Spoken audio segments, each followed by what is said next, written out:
Assalamualaikum warahmatullahi wabarakatuh. Waalaikumsalam. Selamat pagi Sobat UNH, ketemu lagi dengan saya Selamat Riyadi selaku host pada podcast UNH Menyapa pagi hari ini. Baik, kita sudah kedatangan dua kakak cantik di sebelah saya. Alangkah baiknya kita perkenalan dulu. Oke ya, sebelum itu kita perkenalan dulu. Halo teman-teman podcast UNH Menyapa, perkenalkan saya Elvina Damayanti. Ya. Saya dari program studi ilmu komunikasi pastinya. Semester 6. Lalu di sini saya menjabat Ketua Umum Himpunan Mahasiswa Ilmu Komunikasi nih, Matt. Himakom biasanya. Untuk tahun 2021 hingga 2022. Oke, sudah perkenalan nih. Sebelah lagi, ayo Kak, perkenalan. Halo Sobat UNH, perkenalkan namanya Sedina Kurniati. Saya mahasiswa Ilmu Komunikasi semester 8, next semester 8. Oke, perkenalan sudah nih. Baik, kita akan memasuki topik pembahasan kita dengan tema mahasiswa masa depan yang kreatif, cerdas, dan bertanggung jawab. Oke, ya Kak Pina, kita ingin berbincang-bincang nih kepada Kak Pina terlebih dahulu.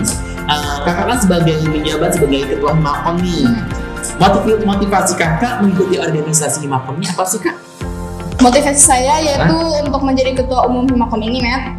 Saya merasa di dalam diri saya tuh memiliki jiwa kepemimpinan. Tidak hanya itu saja, tapi saya juga ingin melatih tanggung jawab, disiplin. Tidak hanya itu saja, saya kan melihat nih potensi teman-teman ilmu komunikasi itu memiliki bakat yang luar biasa. Jadi tujuan saya juga ingin mengembangkan bakat-bakat yang mereka miliki. Contohnya Samet nih, host kan, gitu. Tidak hanya itu saja, Matt. Dari kakak-kakak tingkat yang di atas, saya juga mendapat dukungan. Dari situlah jadi motivasinya makin tinggi dan dipercaya juga sama teman-teman yang lain. Oh, berarti itu kayak motivasi kakak mengikuti organisasi Himakom ini. Kalau untuk Kak Dina nih Kak, motivasi kakak kan kakak sebagai Himakom juga nih, anggota Himakom juga, pernah jadi pengurus juga pada masanya. Motivasi kakak apa sih Kak? Motivasi kakak yang pertama ya karena mahasiswa ilmu komunikasi ya, udah pasti tergabung ke dalam Himakom. Terus menghidupkan Himakom yang dahulu yang sempat kurang aktif kalau bisa dibilang gitu, kurang aktif. Terus agar Himakom bisa lebih maju lagi gitu. Lebih maju lagi gitu dari Kak. tahun sebelumnya. Dari tahun sebelumnya. Berarti Kak pas pada masa kakak mengikuti kegiatan Himakom ini, apa saja sih Kak rangkaian kegiatan-kegiatan yang kakak lalui, pernah kakak ikuti gitu, berbagi pengalaman nih Kak. Kalau kegiatan yang saya ikutin bersama teman-teman Himakom, yang pertama sekali ya, kami mengikuti kegiatan menari. Kami mengisi partisipasi dalam kegiatan Festival Kampung Senaung pada tahun 2018, yaitu teman-teman Himakom mengisi acara di situ, menari yang di koreografernya diciptakan oleh Bang Dendi Septiawan. Siapa yang nggak tahu Bang Dendi ya, ilmu komunikasi. Terus tahun 2019 juga Himakom ikut berpartisipasi juga ke dalam Festival Kampung Senaung juga, yang itu kami menari juga di sana. Terus tahun 2019 juga Himakom mengadakan kegiatan donor darah ya, kebetulan diketuai oleh saya sendiri. Oh ya, bagus Kak.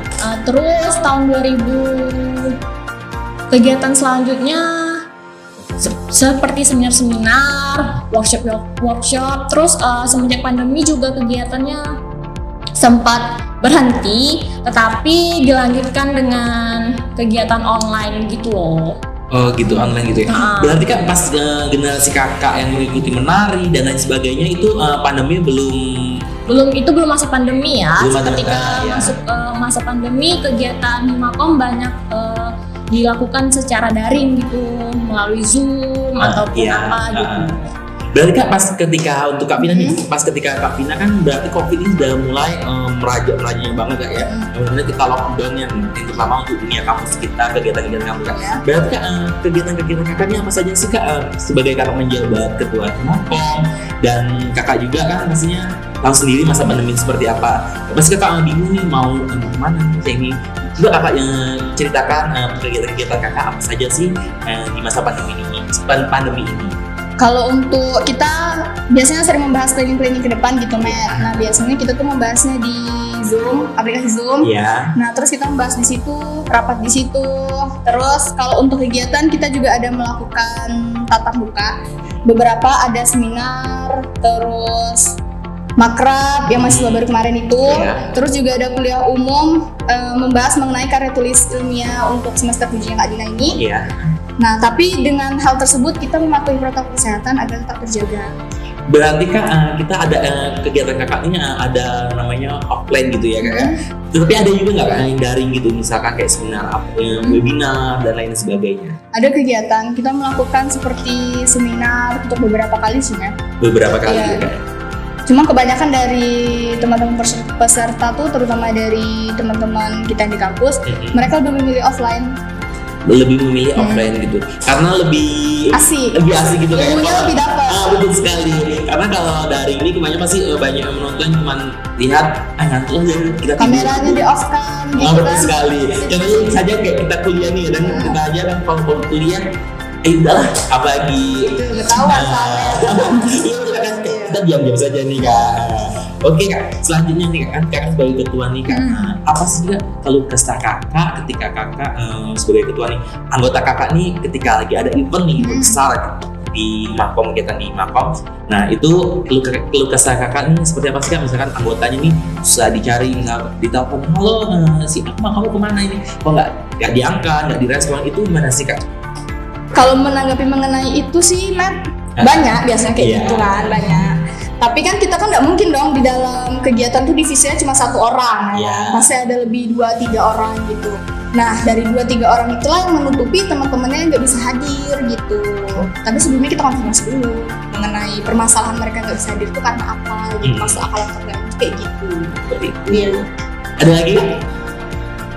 Keluh kesahnya paling kita kalau misalnya mau buat kegiatan itu kan kita ngajuin proposal dulu ya Matt. Nah apalagi kan mengingat organisasi di UNH ini kan banyak. Nah jadi kita tuh kadang tuh kalau mengajukan proposal barengan sama organisasi lain. Pasti kan mau nggak mau kita salah satunya ada yang ngalah kan. Nah biasanya kita sih sering sih tipe organisasi yang ngalah gitu. Jadi akhirnya itulah kendala itu. Terus yang kedua fasilitas. Nah kita punya aula nih, terus juga kayak mic gitu kan, sound system. Nah biasanya sound system kan anak-anak anggota yang lain alias organisasi yang lain kan mau pakai juga. Jadi kadang itu kita konfirmasi dulu kayak gitu, apa anggota lain ada yang punya sound system di rumah boleh pinjam gitu, daripada kegiatan kita nggak jalan ya kan. Gitu. Tetapi alhamdulillah dengan adanya kendala-kendala tersebut, acara tersebut bisa berjalan dengan baik kan? Bisa berjalan dengan baik dan lancar, alhamdulillah.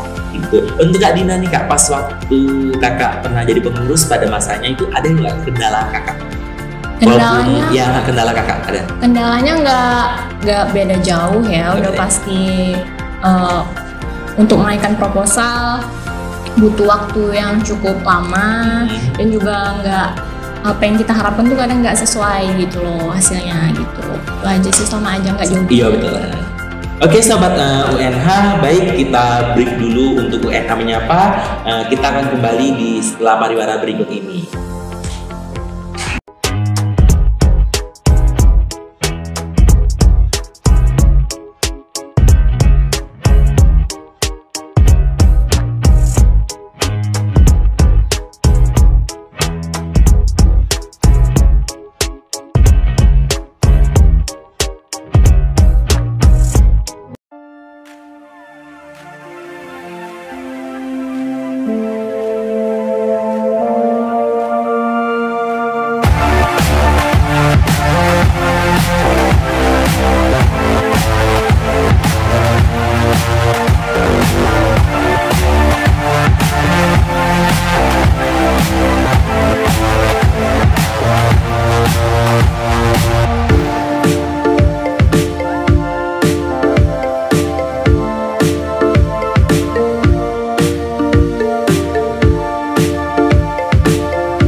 favorit, terakreditasi B oleh Badan Akreditasi Nasional, dosen tersertifikasi, lokasi strategis, biaya terjangkau. Serius? Bukannya biayanya mahal? Ya enggak lah. Dengan 2 juta kalian bisa kuliah di Prodi Ilmu Komunikasi UNH. Yuk capcus. Jadi setelah lulus bisa jadi apa?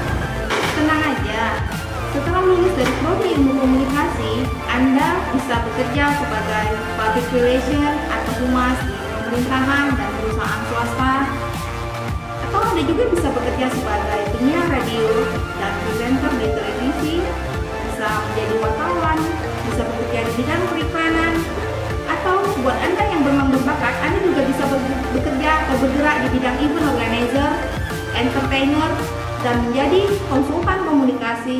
Masih banyak peluang-peluang kerja lain yang bisa Anda manfaatkan di era digital saat ini. Mari bergabung di Prodi Ilmu Komunikasi Universitas Nurdin Hamzah. Buruan sekarang juga. Hai generasi muda, sahabat milenial, masih ragu mau kuliah di mana? Buang rasa ragumu, gabunglah bersama kami di Ilmu Komunikasi Universitas Nurdin Hamzah Jambi. Kampus terakreditasi, prospek kerja nyata, kampus merdeka, Indonesia Jaya.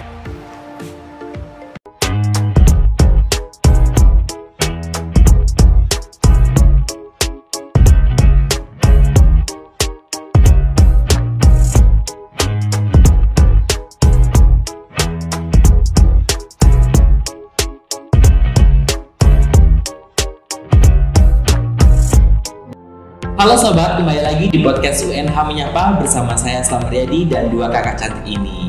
Baik Kak, kita lanjutkan lagi setelah break tadi. Kita bincang-bincang mengenai menyesuaikan dengan tema kita, mahasiswa masa depan yang kreatif, cerdas, dan bertanggung jawab. Oke Kak Pina, saya ingin bertanya nih Kak, kakak lebih suka memimpin atau dipimpin? Kalau saya pribadi, saya lebih suka untuk memimpin. Karena kakak sebagai ketua ya Kak? Saya juga kurang suka sih sedikit untuk diatur-atur kayak gitu.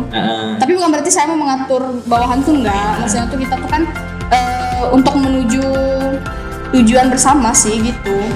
Tetapi kan anggota kakak itu kan ketika kakak ayo kita gerak ini, kira-kira mau nggak mereka mengikuti perintah dari kakak? Mereka mau, alhamdulillahnya mereka mau.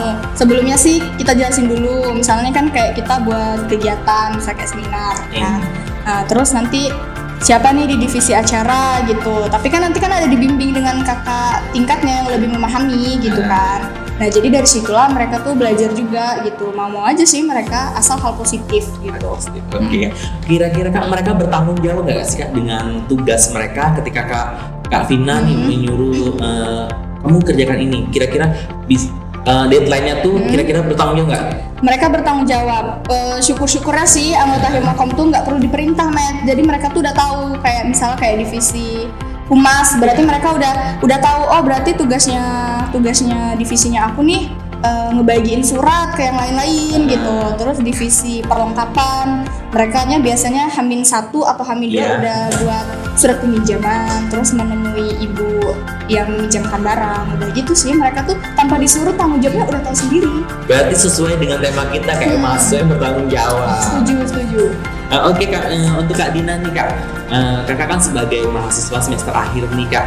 Kira-kira kakak bisa nggak membagikan waktu kakak kuliah, apalagi kan skripsi nih kan, ketika ada organisasi, kira-kira kakak bisa nggak membagi waktunya? Selama berorganisasi nggak susah ya membagi waktunya, karena organisasi itu sama sekali nggak mengganggu ke perkuliahan.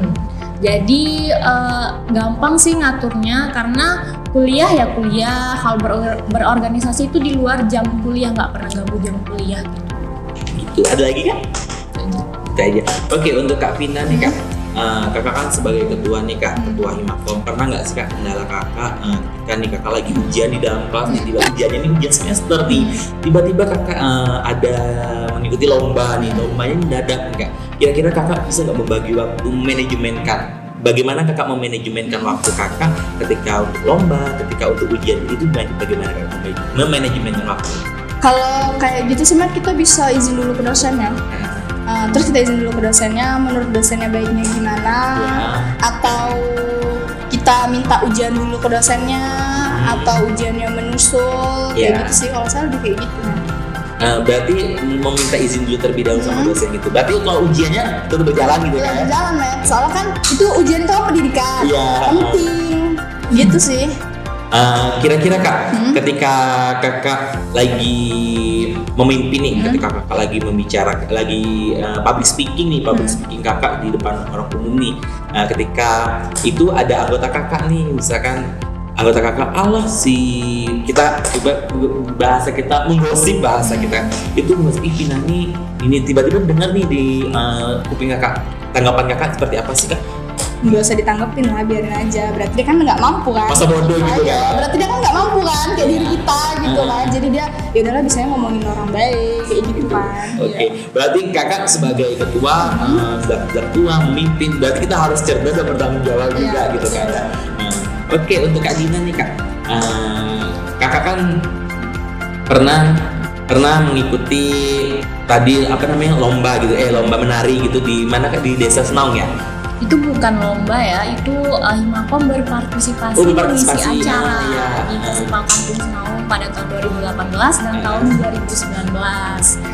Itu kan ada nggak Kak kendala Kakak bersama anggota Kakak ini, kan Kakak sebagai krunya, bahasanya kru datang mengikuti partisipasinya, itu ada kendalanya? Bisa diceritakan? Kendala sendiri ya pasti ada ya, karena nggak mungkin lah kita melakukan sesuatu itu nggak punya kendala.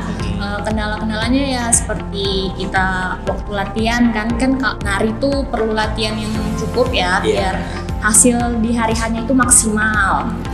Terus kita jaga kesehatan juga, karena tiap hari kita latihan, habis kuliah kita latihan, pokoknya agar gerakan kita itu kompak, dilihat juga bagus gitu. Gitu-gitu aja sih kendala-kendalanya. Oh gitu. Oke, untuk Kak Pina lagi nih Kak. Kakak kan kira-kira Kakak menjabat sebagai ketua Himakom nih sudah berapa lama nih Kak? Hampir udah mau lepas jabatan nggak Kak? Atau belum, masih ada bulan lagi? Masih kalau sekarang masih menjabat. Mungkin nanti bulan Juli atau Juni udah bukan saya lagi. Kira-kira Kakak mau nggak Kak? 2 periode nih. Mau 2 periode gitu ya?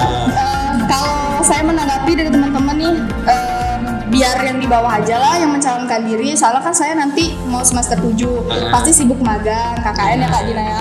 Nah, daripada semuanya keteteran, kan di bawah-bawah kita ada nih, biar mereka sambil belajar juga gitu sih. Jadi nggak sampai 2 periode lah. Kalau misalkan Kakak dapat 2 periode ini gimana Kak? Nggak dulu lah, nggak dulu bos gitu. Nggak dulu ya bos. Oke, untuk Kak Dina lagi Kak, saya ingin bertanya nih Kak, kan Kakak kedepannya ini lagi menyusun skripsi ya Kak ya? Ketika tamat, planning Kakak kedepannya apa nih Kak? Mau lanjut S2 atau apa nih Kak? Atau bekerja atau mau ke pelaminan nih ya Kak?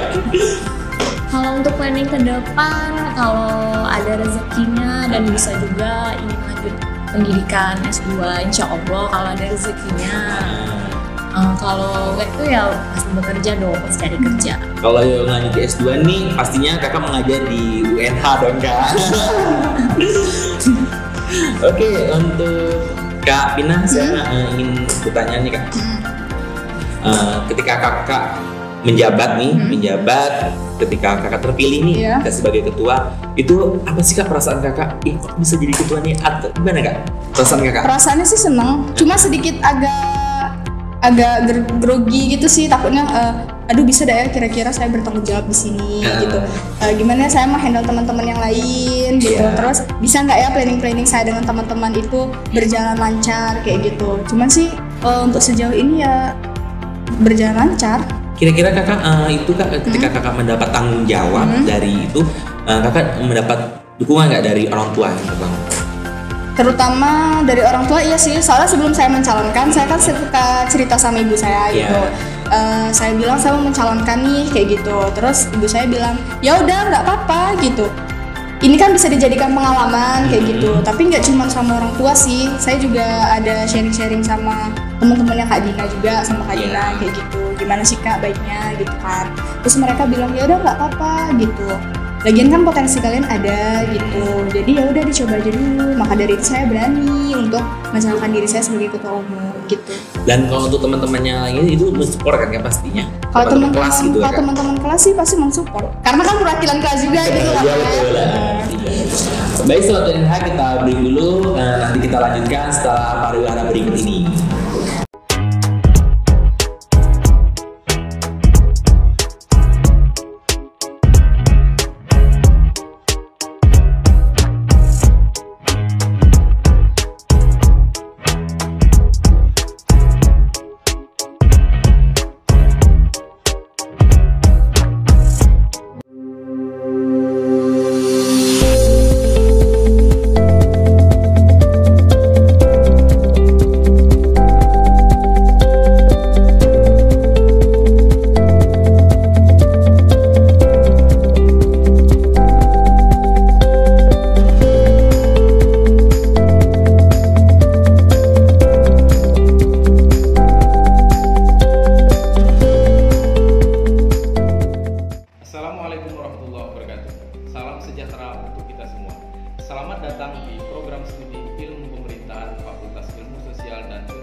Kampus kreatif, inovatif, berkarakter, pilihan tepat bagi generasi muda Indonesia.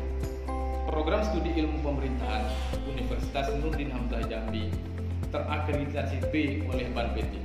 Tenaga pengajarnya adalah lulusan perguruan tinggi terkemuka dari dalam dan luar negeri. 4 orang diantaranya sudah bergelar doktor. Pengelolaan program studi ilmu pemerintahan dilakukan melalui mekanisme kerjasama dengan beragam pihak stakeholder dari pemerintah dan swasta. Pengembangan keilmuan dilakukan melalui pembelajaran di dalam dan di luar kelas melalui KKN, praktek kerja, dan studi lapangan.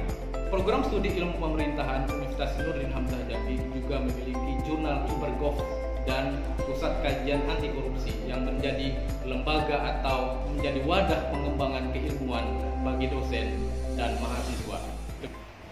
Bagi saya, kuliah di program studi ilmu pemerintahan Universitas Nurdin Hamzah Jambi sangatlah representatif untuk kebutuhan dunia kerja.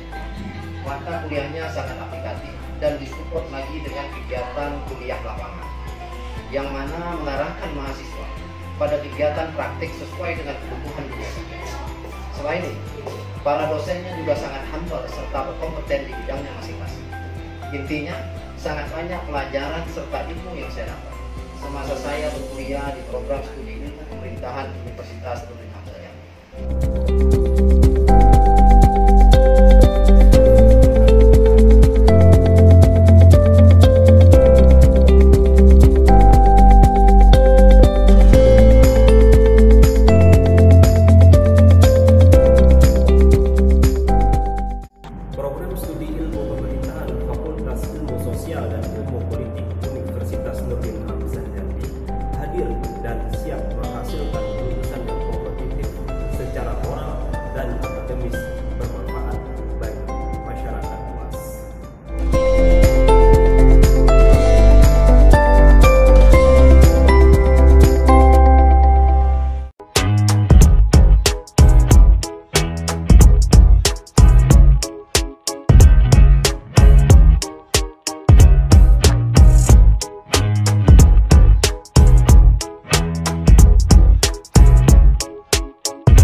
Halo Sobat UNH, menyapa, kita kembali lagi dengan 2 kakak cantik ini. Oke Kak, kita lanjutkan perbincangan kita mengenai sesuai dengan tema kita ya Kak. Untuk Kak Dina nih Kak, mahasiswa yang keren ini seperti apa sih Kak? Mahasiswa yang keren itu yang pertama ya yang rajin kuliah ya, yang aktif berkuliah. Yang kedua aktif berorganisasi. Terus yang ketiga mahasiswa juga harus punya soft skill ya, tidak hanya mengandalkan teori di dalam kampus saja, tapi harus bisa mempraktekannya keluar kampus. Itu kayak mahasiswa keren dari Kak Dina nih. Selanjutnya kita ke Kak Vina nih Kak. Mahasiswa yang keren ini seperti apa sih Kak? Mahasiswa yang keren itu mahasiswa yang mampu bergabung di dalam organisasi internal maupun eksternal nih. Tidak hanya itu saja, yaitu mahasiswa yang mampu mengambil keputusan secara cepat, yang kreatif, Terus mahasiswa yang banyak mengikuti event-event yang ada di dalam maupun di luar kampus kan, seperti lomba-lomba gitu. Ya, itu pastinya. Tapi mahasiswa yang keren juga itu tidak melupakan pendidikan, pastinya nilai juga harus ditingkatkan. Itu sih. Itu. Oke, selanjutnya nih karena mengingat waktu juga, saya ingin dengar sih pesan untuk mahasiswa yang utamanya mahasiswa ilmu komunikasi dan untuk himpunan mahasiswa ilmu komunikasi atau Himakom. Untuk Kak Dina nih Kak, pesan Kakak apa sih Kak? Pesan untuk mahasiswa nih? Iya. Yang pertama sih rajin-rajin kuliahnya, terus banyak mengikuti seminar atau workshop gitu, karena itu bekal buat kita, pengetahuan kita gitu loh. Terus juga jangan lupa harus ikut organisasi, karena di organisasi tersebut kepribadian kita terbentuk yang mana tanggung jawab, kita harus kreatif, kita harus disiplin, karena dalam organisasi itu kan bekerja tim ya, tidak sendiri-sendiri, jadi ya harus ngikutin organisasi gitu. Nah, itulah pesan dari Kak Dina nih. Selanjutnya nih pesan dari Kak Dina apa sih Kak? Sebagai ketua Himakom dan sebentar lagi Kakak mau turun jabatan kan beberapa bulan lagi. Nah, jadi apa sih pesan yang terutama untuk adik-adik Kakak nih yang sadar semester 4 atau 2 gitu kan, Kakak sebagai semester 6? Kalau untuk teman-teman semester 2 sekarang ya, teman-teman semester 2 sudah jangan sering mager-mager di rumah. Terus kalian juga sering ikut kegiatan seminar atau workshop dan lainnya. Tidak hanya itu saja, tetapi kalian juga bergabunglah di organisasi internal maupun eksternal, karena hal tersebut bisa melatih soft skill mereka, seperti yang dikatakan Kak Dina tadi, bisa melatih tanggung jawab dan banyak yang lainnya gitu. Apalagi kan mahasiswa-mahasiswa sekarang kan mereka sulit sekali menentukan tujuan apa yang mau mereka tuju gitu kan. Ya, jadi bisa jadi itu tuh mereka bergabung di organisasi untuk menciptakan tujuan yang akan mereka tuju gitu sih. Nah, itulah teman-teman sobat UNH, tadi kita bincang panjang lebar ya Kak ya. Dan mengenai tema kita ini saya akan menyimpulkan mahasiswa masa depan yang kreatif, cerdas dan bertanggung jawab itu seperti yang dibilangkan pesan dari Kak Dina dan Kak Vina tadi. Kita sebagai mahasiswa kita harus mempunyai skill, kita mempunyai wawasan yang luas. Bukan berarti kita kuliah pulang sebagai mahasiswa. Kita sebagai mahasiswa kita harus tunjukkan bakat kita. Namanya aja maha yang di atas. Jadi kita harus bisa menguasai segala-galanya. Bukan berarti segala-galanya kita melebihi Tuhan ya. Enggak. Kita sebagai mahasiswa kita harus berwawasan yang luas. Sebelum saya tutup nih Kak, saya ucapkan terima kasih nih kepada kakak cantik-cantik ini, Kak Dina dan Kak Alvina sudah menyempatkan waktu untuk podcast kita pada pagi hari ini.